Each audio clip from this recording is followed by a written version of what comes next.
How's it going? Happy Friday to all yous. Hope you're all doing good. So, preview time. Livingston tomorrow, Celtic Park, 3 o'clock kickoff.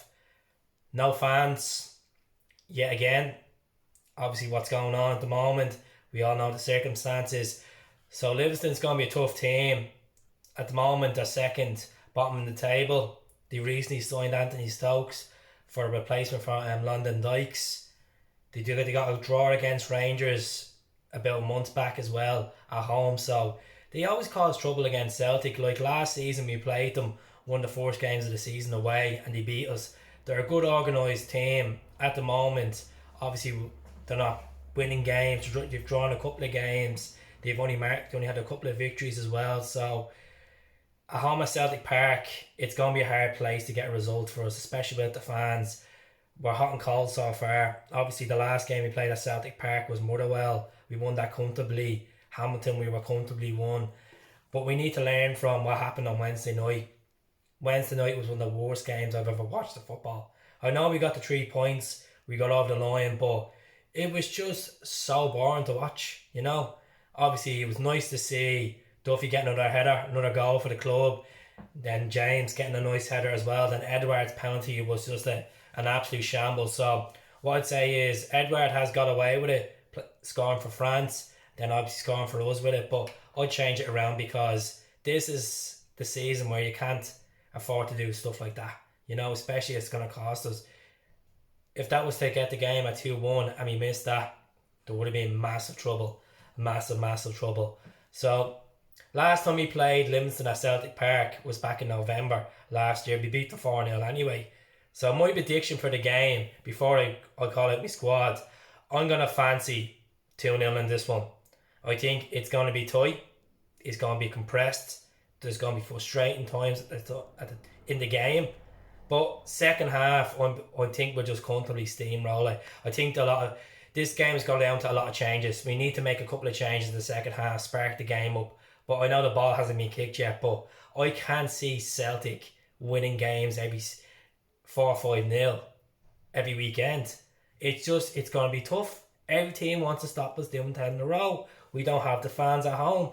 It's very hard to keep players motivated without the fans. As much as they're getting paid, it's very hard. So, starting goal, I'm going to go 3-5-2. The reason why I'm going to go 3-5-2, the way we done against Ross County, we should start that team. Obviously the team has changed around during the week. You bring Alhamid in, you bring Christie in, you bring Klamala in. I change it around. I would go with Duffy, Oyer, and obviously Julian. You need to have these lads playing for these games. Every league game is a big game. 10 in a row, big thing, as we all know. So I'd start the 3 boys at the back. Very crucial for scoring set pieces, as we've seen in the last 2 games. So we need the 3 guys starting together, especially if Oyer's looking for a move abroad or move away from the club. Let him play as much football so we can get the marketing price up on him. Barkas in goal. A lot of people were criticising Barkas the other day, way that goal went in. It wasn't his fault. I personally think it wasn't his fault. Man marking for that goal, early goal, was shambles. So regards to wing backs, Frimpong on the right. Frimpong has the pace, has the agility. We need him on the right. I take Greg Taylor out. Greg Taylor was poor the other night. He's really hot and cold as a player this season so far. Having a good performance against Hamilton and then he just drops. I just really think that we need to strengthen this position. Not just one player. We need to get 2 players in this position. And the time is ticking.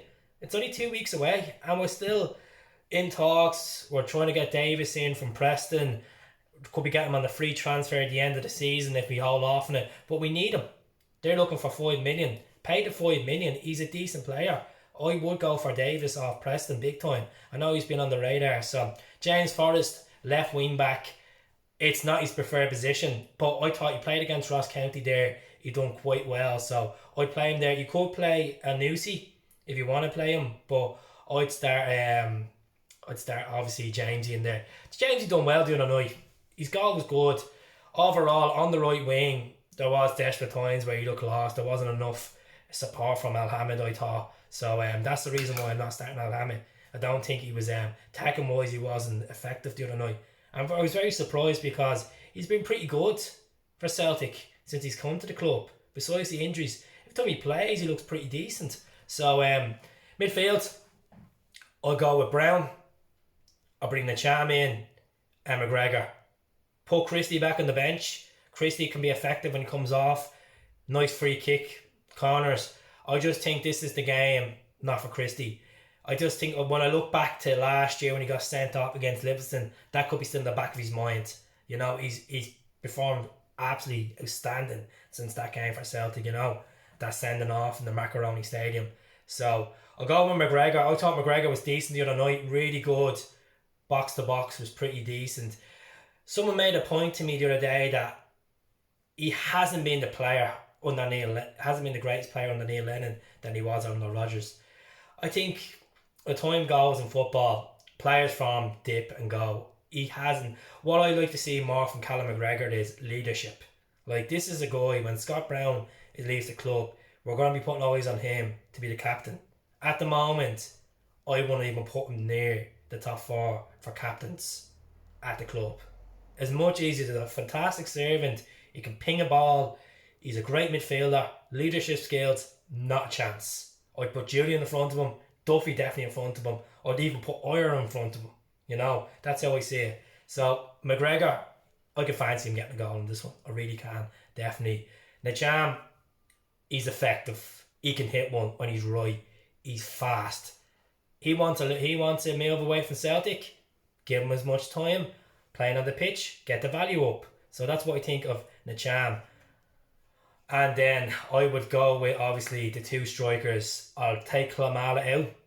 Patrick has been really good. He's been obviously scored at home for us as well in the Motherwell game, and then obviously scored as well in the Hamilton game.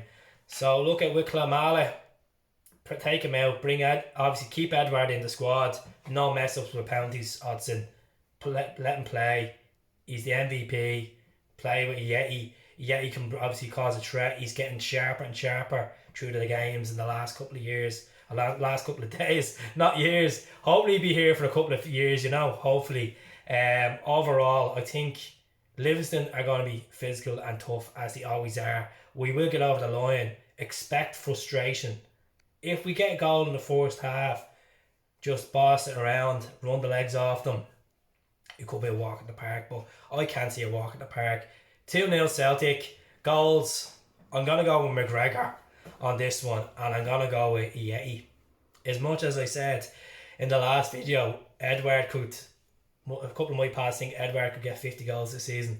I don't think this is a goal. I don't think this is a game for Edward for a goal. I think it's assisting him. So, could be wrong.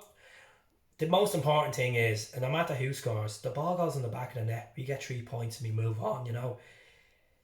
If Celtic had the fans the other night in St Mirren Park and they had a performance like that, it would be a shambles. But crucial 3 points was won and job was done. As I always say, you go into work, you could be in bad form. Once you go in, get you every hour, and that's it. You think stick the pay slip, and that's it. You know, we can't always have fantastic days, but I wish the Celts the very best. The other news is we found out our opponents anyway in the Europa League playoff round if we're successful against Riga Fc of Latvia. Now Riga obviously got the game postponed, and then they won against the San Marino team. So we'll either play SARAJEVO again. We all know who SARAJEVO is from last season. Who played in the first round of the qualifiers. Mikey Johnson scored away against them, won the goals of the season. Sinclair scored away against them, and then we beat them 2-1 at home as well. Or we could play in we're playing the team from Montenegro. The playoff round is a one-legged affair. I thought it was two-legged. Europa League, it's a one-legged affair until you get into the group stages. The playoff round will be on the 1st of October if we're successful against Riga FC. Look, we're all Celtic fans. We all expect to win. My honest opinion, as I said in previous videos, I wouldn't give a care less what team we field against these teams. We're playing both the teams away if we're successful. I would put a B team out. I'd play the likes of young Dembele. I'll give Mohamed Enoussi more football. Griffiths back in contention, Tom back in contention, you know, Elhamed to start, Beaton to start, Bain to start. I play all these type of players. You know, we have a good bench there, and obviously David Turnbull, which I haven't mentioned in this video, David Turnbull needs more football. If he gets in, he gets the nod to start the weekend against Livingston. Happy days. You know, I'd rather David Turnbull play instead of Nacham. I don't think he's going to rest Bruni. Bruni needs a rest. Bruni's on the verge of getting a suspension as well with the yellow card. So let's see what you think. Overall, I don't care less about the Europa League. It's only 5 million. What is the point? We're panicking. Some fans are panicking about 10 in a row. Some of us are not. What's the point of worrying about 5 million Europa League prize money while we're trying to get more left backs in? That's worth value of 5 million for 10 in a row. Let's think about it. Let's put on the back burner of the season. As much as we need the ratings to move up so we can compete for Champions League qualification rounds, I understand that. But the fans are not in the stadiums. It's no fun. So that's my opinion on the Europa League. So let us know what you think. Drop a comment below. Subscribe to the channel if you haven't. If you have, go meet a Malagud Osquelga. Thank you very much. I really appreciate the support. I hope you enjoyed the nice jersey. And I'll speak to you all soon. I'll give a reaction tomorrow. We'll see how it goes on. I might do a live reaction. Probably not. Always busy on a Saturday evening after the game. So I'll speak to you all soon. Hell, up the Black Magic. Up the Celts.